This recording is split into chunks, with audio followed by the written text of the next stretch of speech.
विधानसभा निवडणुकीचा निकाल लागला आणि राज्यात महायुतीला घवघवीत यश मिळालं। नाशिकमध्ये विधानसभेत चर्चेत असलेल्या उमेदवार देवयानी फरांदे यांच्या विजयाचे एक अनोखा बॅनर लावण्यात आलेला आहे। आमदार हे 4 अक्षरी नावं वेगवेगळी देण्यात आलेली आहेत। त्यामुळे बॅनरची सगळीकडे चर्चा आहे। तसंच हे बॅनर्स कोणी लावले आहेत याचा शोध घेतला जातोय।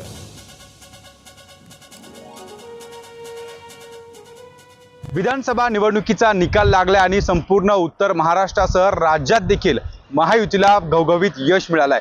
नाशिकमध्ये देखील नाशिक मध्यची जागा ही सर्वाधिक चर्चेची होती।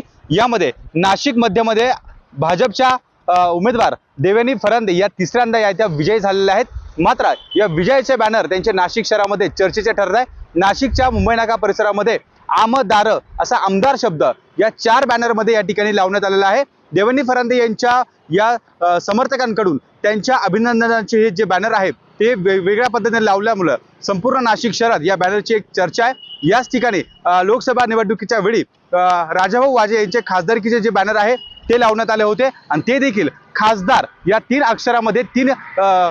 अक्षरामध्ये 4 वेगळे बॅनर लावण्यात आले होते। त्यामुळे आता पुन्हा एकदा महायुतीच्या उमेदवार असलेल्या देवयानी फरांदे यांच्या विजयाचे हे बॅनर जे आहे ते आता राजकीय वर्तुळात चर्चेचा विषय ठरत आहे।